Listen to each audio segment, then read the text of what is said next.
A quiet apartment every morning at exactly 6:30 a.m., Margaret Hill sat by the window of her small apartment in Ohio, holding a cup of weak coffee that had gone cold long before she noticed.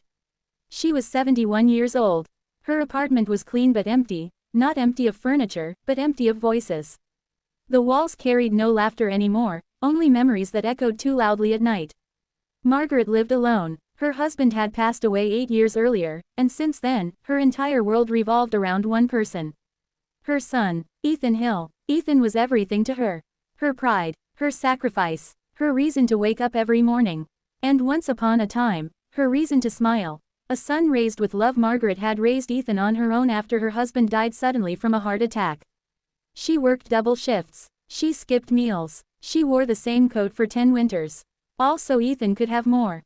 She never complained. When Ethan got accepted into a university in California, Margaret cried, not because she was sad, but because she was proud.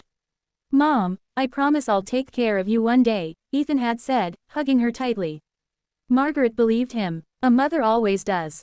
When things started to change at first, Ethan called every week. Then every month. Then, only when he needed something.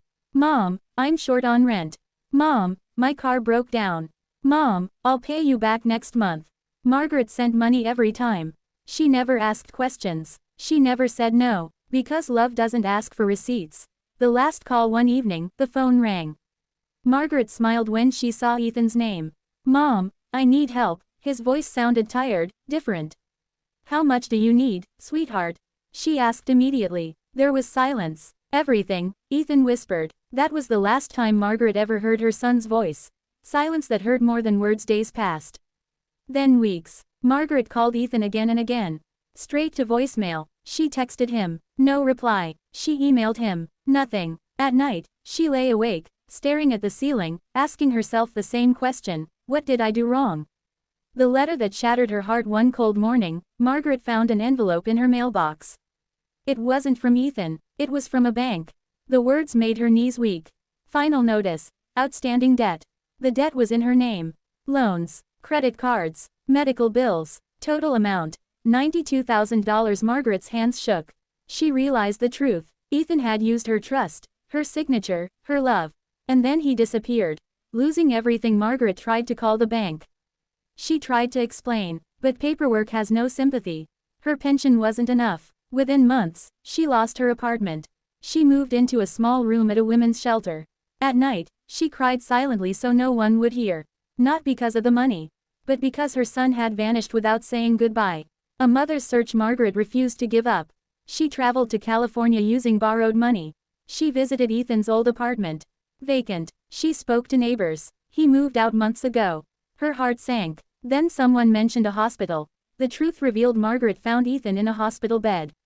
Thin, unconscious, broken. He had overdosed. His friends had left. No emergency contact answered, except her. Margaret held his hand. "I'm here, my son," she whispered. Forgiveness without conditions. Ethan woke up weeks later. The first thing he saw was his mother's face. He cried, "Mom, I ruined your life."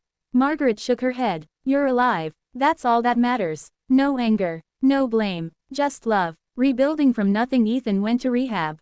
Margaret worked part-time at a thrift store. They lived in a small rented room. Slowly, painfully, they rebuilt their lives. Ethan got a job. He started paying back the debt. But Margaret never asked for repayment.